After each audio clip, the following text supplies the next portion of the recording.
Hello friends, I am Kesav Murthy. I am an HR cum educational consultant.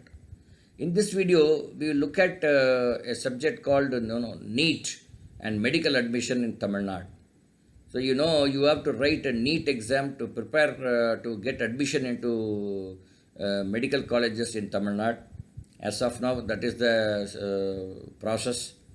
So a lot of questions are there in the minds of the students. So we thought we will clarify those questions. One of the frequently asked question is that, sir, in case the NEET gets cancelled, how do they do the admission for the MBBS? If NEET gets cancelled, then they will do admission based on the board marks. The marks obtained in physics, chemistry and biology, they will take into account. They will calculate what is called an aggregate for 200 marks. In that, they will give weightage for biology marks, double weightage they will give, and for physics and chemistry, they will give single weightage. That is, out of 200 marks, 100 marks will be accounted by biology marks and 50 marks each for physics and chemistry. They will not take into account the marks of the fourth subject.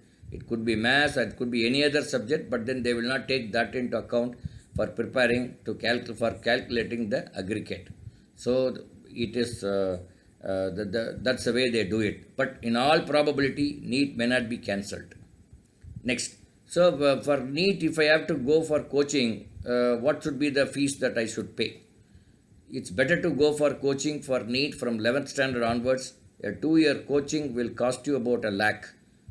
In case the fees is anything 1 lakh and below, you can say it's a reasonable fees. Anything above you can feel it is costly. The third question they have is, how do I approach the NEET? Should I go for coaching or can I prepare without the coaching? Best is to go for a 2-year coaching, which, as I said earlier. The second best is probably you can go for 1-year coaching. That is, in the 12th standard, you can start going for the coaching. During that period, they will give coaching as well as they will give you a test series at the end of 12th standard. And if you don't want to go for coaching, then probably you can join a crash course in the end of 12th standard and a test series you can join. So that is another option is there. But you have to study the board subjects thoroughly from wrapper to wrapper with all the concepts. You have to grasp the concept, and then you should be thorough with those concepts.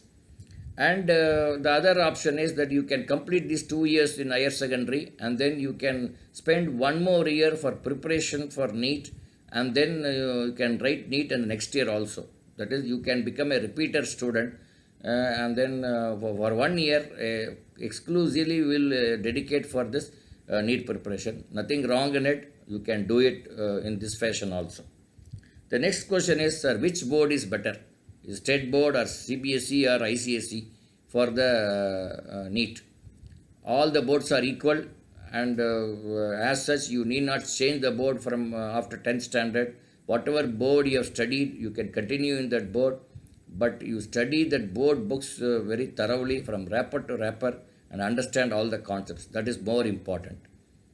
Third is like which group is better in the 11th standard, whether it is a pure science group or biomass group. Pure science group is better because you will be studying only physics, chemistry and biology, and whereas in the biomass group you will be studying maths also, and in school they will give a lot of importance to maths, and maths consumes a lot of time. So whereas in the NEET or after joining the MBBS, you don't require maths, so there is no need to study maths as far as NEET and medical admission is concerned. So it's better to go for pure science group and then be thorough with all the 3 subjects, namely physics, chemistry and biology. So these are some of the frequent doubts raised by the students frequently. So we thought we will clarify those things. Hope this video is useful to you. In case you find this video useful, you can share this with your friends. Thank you.